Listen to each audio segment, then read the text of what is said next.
here today. This is the third time in my short 4-month tenure as the acting United States Attorney for this district where we have suffered violent attacks and threats at ICE facilities. First, you'll recall July 4th, 2024, the violent attack on the Prairieland facility in Alvarado, Texas. The second occurred on August 25th, 2024, when Bratton Dean Wilkinson, who stands charged by federal complaint, pretended to have a bomb. He showed up at the ICE facility with a backpack and something that looked like a detonator on his wrist and threatened the facility. Third, of course, is yesterday's attack, September 24th, 2025, when the Dallas ICE facility was riddled with gunfire, costing the life of one detainee and injuring 2 other detainees critically. Initially, I want to commend the cooperation of the Dallas Police Department, the Dallas County Sheriff's Office, the FBI, the ATF, ICE, and HSI for their swift and decisive response to this crime. Members of these agencies quickly secured the scene and the evidence and worked tirelessly to determine any continuing threat. Due to their efforts, it did not take long to ascertain the identity of the shooter, who was deceased by a self-inflicted gunshot wound, and that he very likely acted alone. His name is Joshua Yan, 29, of Fairview, Texas. Let me just review a very brief summary of the timeline of yesterday's attack. We believe at some point around 3 o'clock in the morning that the suspect was seen driving on footage with a large ladder on his car. And we believe that that is what he used to position himself on top of the building. The shooting itself started at approximately 6:30 a.m. After the shooting started, Dallas Police Department arrived en masse, secured the scene. Law enforcement officers found the sniper dead. They found bullets on the rooftop, one of which was labeled with the words anti-ICE. That morning, gunshots sprayed the length of the building, the windows, and law enforcement vans that were in the Sallyport area. Detainees were struck by these bullets. 1 was killed, 2 were wounded, and both of them are undergoing treatment. Shortly thereafter, the FBI began its meticulous work at the crime scene. At the same time, we obtained and executed multiple search warrants yesterday for devices and locations associated with the sniper. FBI agents executed a search warrant at the sniper's residence yesterday and there found a collection of notes.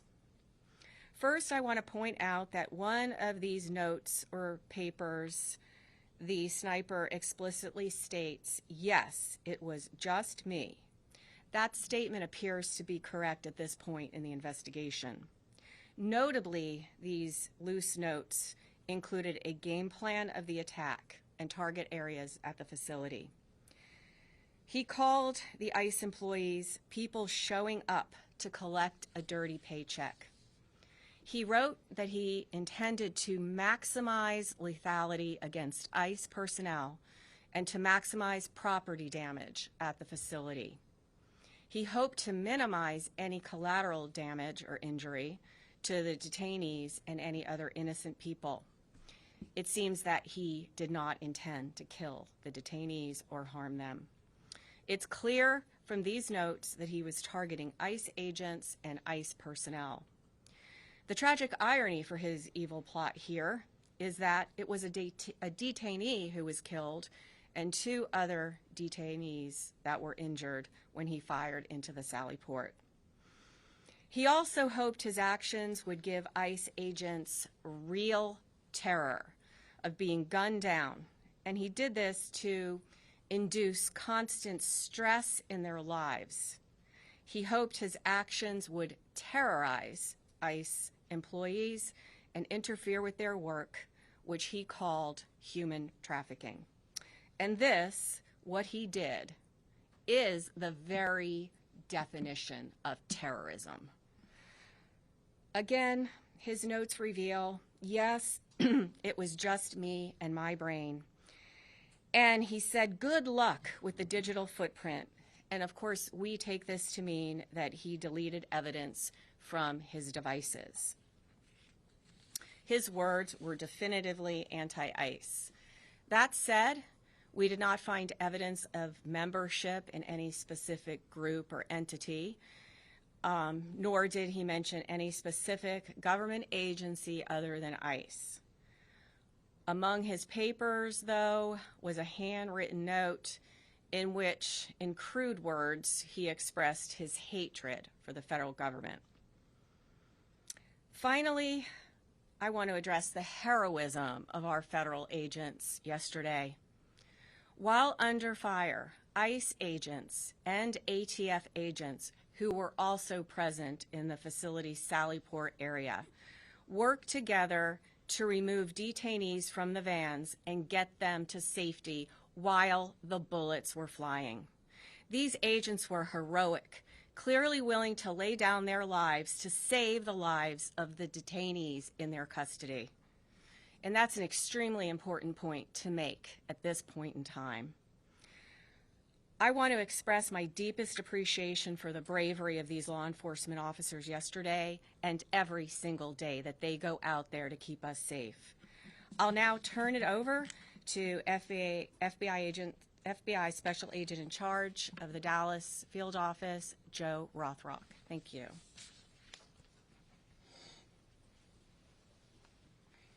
Good afternoon. First, I'd like to start by thanking our acting United States Attorney, Nancy Larson, and her office for their support during this investigation. My name is Joe Rothrock, and I'm the Special Agent in charge of the FBI's Dallas Field Office. Yesterday morning, Joshua Yan carried out a targeted, ambush-style attack on law enforcement. Today, I will provide you with some updates of what we've learned through our investigation to date, to include Yan's own words in his handwritten notes. Yan specifically intended to kill ICE agents. He fired at transport vehicles carrying ICE personnel, federal agents, and detainees. He also fired multiple shots into the windows of the office building where numerous ICE employees do their jobs every day. We now know that Yan engaged in significant high degree of pre-attack planning. He searched for information about the office building and how to track ICE agents' locations. Yan also acknowledged the potential for other casualties. He knew with a high likelihood ICE detainees would be transported that morning in the exact location where he was facing from his perch on a nearby rooftop. Yan's attack did in fact result in the tragic death of one detainee and the injury to two other detainees. We have been able to confirm that Yan legally obtained an 8mm bolt-action rifle he used in the shooting in August of this year. Based on our investigation to date, we believe Yan acted alone, but I'll stress our investigation continues. This attack yet again underscores the dangers that law enforcement face daily. We continue to see an increased threats against law enforcement. This is the second attack in recent months on ICE facilities here in North Texas. I do want to take this opportunity to thank our law enforcement partners, some of whom are here with us today. When Yan began firing, agents from both ICE and the ATF put themselves in the line of fire to move individuals off the transportation vehicles in an attempt to protect and rescue those that were injured. I want to thank them for their bravery.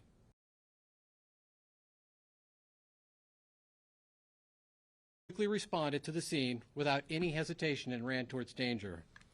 Ultimately, they located the shooter, who was deceased by an apparent self-inflicted gunshot wound. I want to thank them for their prompt response and dedication to protecting and serving their communities.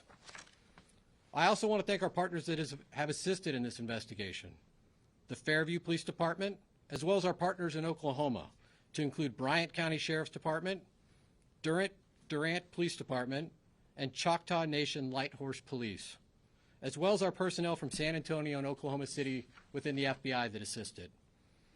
The FBI has dedicated its entire breadth of resources, to ensure this investigation is completed thoroughly. The FBI stands with our law enforcement partners, and today we express that the attacks against law enforcement officers will not be tolerated.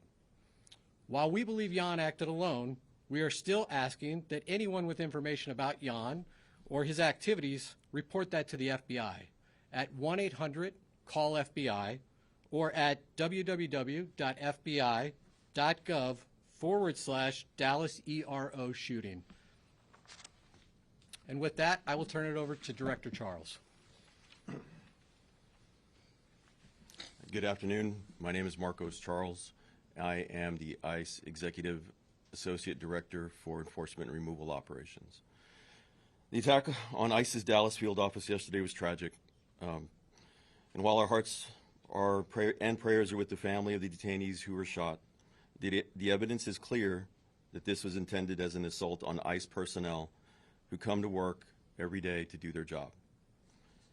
Violent rhetoric has led to over 1,000% increase in assaults on ICE officers, and it has to stop. In contrast to those who would demonize our men and women, yesterday our brave officers ran back into danger, along with ATF, our partners, to save the detainees while shots were still being fired. Those ICE officers just showed the world who they really are. Law enforcement officers who want the best for our country. That's ICE. Integrity, courage, excellence. They were willing to put their lives on the line to pull detainees out of the transport van to get them to safety. They are heroes, and I hope the media has the integrity to shine a light on this story. Enough is enough with the harmful lies and violent rhetoric. It has to stop.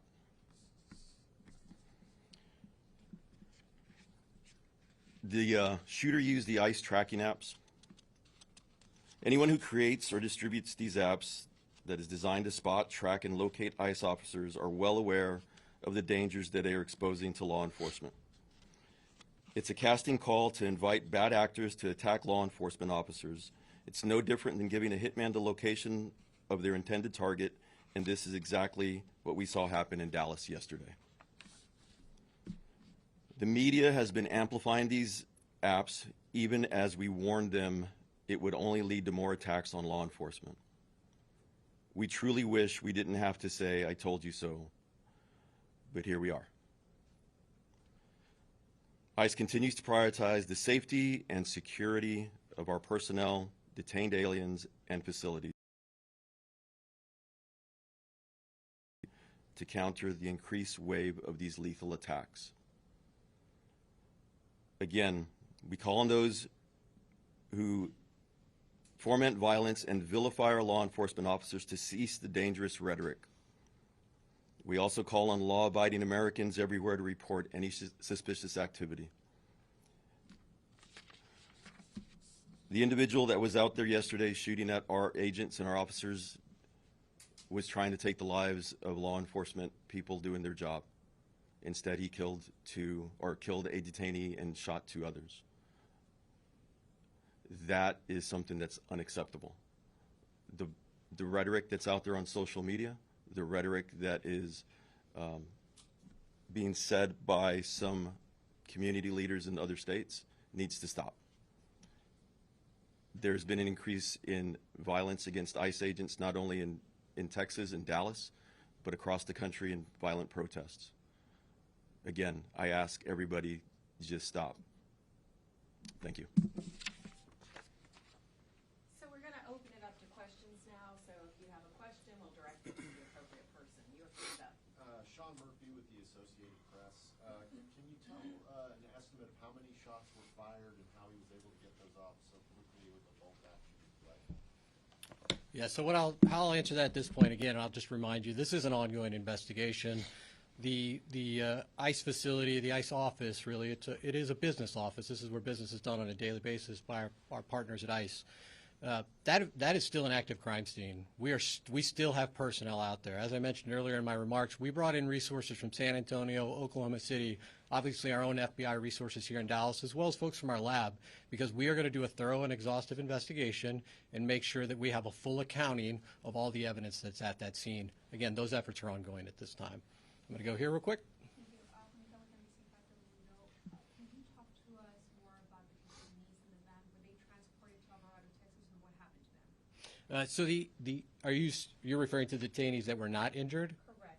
Yeah. And maybe you could give us an update on the ones that are injured, identities, nationalities. So I won't be providing any updates at this time on the identities of the detainees that were injured. ICE has a process from notifications to consulate and to next of kin. That process is ongoing, and so we'll defer to our ICE counterparts at some point to determine when it's the right time to release that information. The other detainees remain safe. They are victims as well of this violent crime, and they are people that we are actively interviewing as part of our investigation. Right here to the front. Matt Kyle, Dallas Morning News. Ms. Larson had referenced anti-government, anti-federal government statements that Mr. Yan had made. Is there any more information y'all can release about what exactly was in those writings? The clearest motivation for this attack are his own words. In his handwritten notes, he says, "I want to cause terror." He doesn't want to just impact the ICE agents and the law enforcement agents that were carrying out that mission yesterday. He wants to impact ICE agents and law enforcement across the country. Again, his words, cause terror for those employees across the country. Look over here. Shannon Miller with NBC DFW. Any indication how long the suspect had been planning this attack? Well, this is, again, as I referenced in my remarks, this is significant pre-planning months in advance. We know that he obtained the firearm in August. We also know that he was looking at a number of DHS facilities, and he had downloaded that information. He was looking at the apps, as my counterpart mentioned, to see where ICE agents would be. So this was not something that just occurred yesterday. It came to a conclusion yesterday, but this is something months in the making. Priscilla Thompson with NBC Network News. From what we have heard, this person was not particularly political. Was there anything that you all have found in terms of an inciting incident that led him to commit this attack? Unfortunately, the challenge with these mass casualty incidents is people can be motivated to violence by any number of grievances. In this case, the clearest indication of motivation are his own words. He wanted to cause terror. He wanted to harm ICE personnel. Ma'am. Duarte, Echo Latino Radio. The deceased shooter, did he have a relation with somebody who had been detained by ICE or mistreated by ICE for him to act this way? Again, the clearest motivations at this point are the harm he wanted to cause to ICE. We're not aware of any specific relationships he had with anybody in detention. But again, our investigation's ongoing. We're going to unturn every stone here. And so that continues. Sir. Omar Villafranca with CBS News. Secretary Noem has asked for increased security at ICE facilities across the country. Can you say what is going to be done to harden these facilities to protect agents and detainees? So I cannot say what will be done by our partners at DHS to harden their facilities. What I can say, and I can draw upon just our recent experiences here in North Texas, is we've seen attacks now, 2 ambush-style attacks, where law enforcement was the target of individuals who did significant pre-planning and coordination to set up law enforcement, again, in an ambush-style attack. But anything that they physically are going to do for these facilities since they're still operating to protect them? There's still no barrier up or anything like that at this facility. I would need to refer to my partners from ICE from that. Yeah, so currently, we're looking at hardening some of our facilities. Also, I don't want to give away any operational security as to how we're going to be doing that. But There are plans to harden some of our facilities back there. Robbie Owens, CBS News, Texas. Were the Young family immigrants? Mr. Yan was not an immigrant. He was a United States citizen. He was here legally. I won't be going into the details on anybody other than Mr. Yan at this time. Ma'am. You talked a little bit about the ICE agents, or the agents that were there at the location that helped him when shots were beginning to fire. Can you give us some more perspective on what the situation was with the detainees that were in the vans? Were they handcuffed? Were they shackled? Why weren't they able to get out of the vehicle by themselves? Again, these were individuals that were detained by law enforcement. There were multiple transport vehicles at the facility at that time. Again, what I would stress at this point is under gunfire, multiple federal agents ran into that fire to remove these individuals and to attempt to, render life-saving aid under, the most dire circumstances. Just for clarity, they were restrained. They were being, the individuals in the vans were being strained. It's a proper procedure for transport. The individuals that are brave men and women that went out there to go help and rescue were the ones that were injured and could not leave the van on their own. And we know that that's common, that, because we've seen obviously transports before, so we just wanted clarity to understand why they weren't able to leave on their own. The other individuals that were in the van were able to leave on their own. It was the ones that were injured were unable to exit the vehicle. Sir, you, yeah. Have you guys gotten any cooperation from the suspect's family and this idea that the anti-government, federal government attitude was there? Have any family members expressed any signs that we knew that this was happening, or was this just all kept? Back to you, sir. As is common in these investigations of mass casualty incidents, we are going to interview everybody we can identify that might have information about the motivations or who might have information about the pre-planning or who may have assisted in this attack. I won't be outlining every interview we conducted today, but we will be doing a thorough investigation. And again, one of the reasons we ask for additional information for the public is if there are those out there that had contact with Jan, we would like to hear from them, and we would like to gain an understanding of what their relationship was. I won't be going into details about other aspects of the investigation. Luke Larry on WFAA.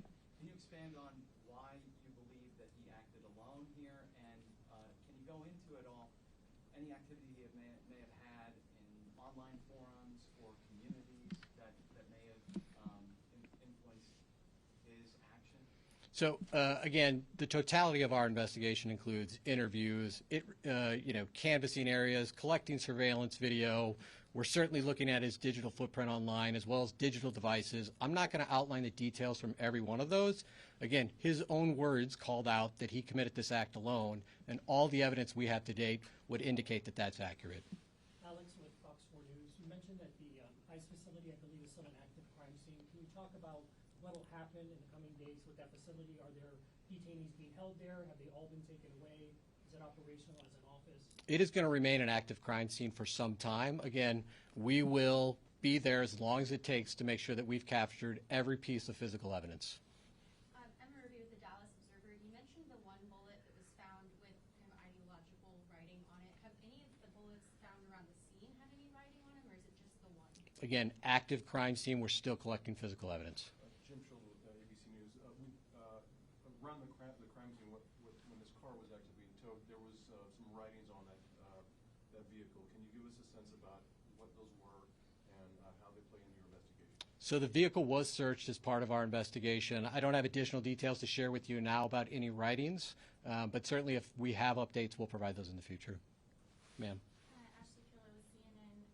Y'all mentioned that he used a ladder to position himself. Did he use the ladder to get on top of the roof, or is that where he? Yeah, Is that where his body was found? He was found on top of a neighboring roof. We believe he used the ladder to access that roof. Sir. Dave with Fox News Channel. Was suicide part of his plan all along, or was he cornered by law enforcement? His handwritten notes indicate that he did not expect to survive this event. Sir. Kevin Reese, WFAA. A personal question, if you would dare. Can you explain to people in this climate what it's like to be an ICE agent right now? As I had said, the ICE officers that are out there right now, you've seen them in multiple times on the news. They're out there doing their job with courage and honor. Yes, there is a heightened sense of security for everybody, not only at work, but for their families, for their loved ones, mainly because of the doxing that's going on and the violent rhetoric that people have been perpetrating. Mr. Charles, while you're up there, can I just follow up to that question and ask, of the agents that did respond on that day, or yesterday morning, can you tell us what they were wearing at the time? Because I know sometimes ICE agents do and don't have bulletproof gear on. Can you give us an idea of how they responded, what they had on them at the time? So they're wearing their normal gear. And it was not only ICE agents, it was ATF agents also that went out there and heroically came out and under fire went to rescue those individuals. Have you spoken to them? I have spoken to one of them so far, but I haven't spoken to others. They're doing okay. All right, we have Yeah. one more question about the immigration status for those individuals who were injured. What's their immigration status going to, is it going to change? Maybe perhaps even those who were in the van, ACU? The individuals that were in the van will be going through due process, and they'll go through the whole immigration proceeding. So I'm not going to go into what their status is currently. And those who were injured? Same thing. All right, folks, we have time for one more question. Can you When- please tell us where the papers were found? Fairview, Oklahoma. That one's for you. So again, I'm not going to detail every aspect of the case. We did search his residence, and that is where we found the handwritten notes. And that's all the time we have for questions today. When we have more updates, we'll come back.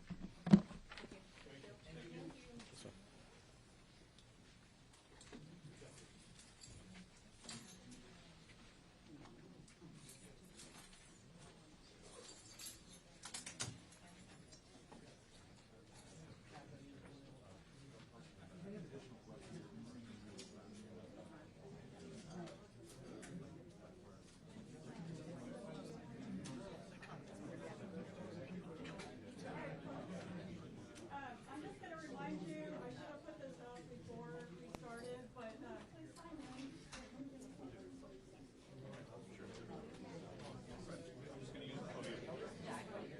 If I may. Of course you can.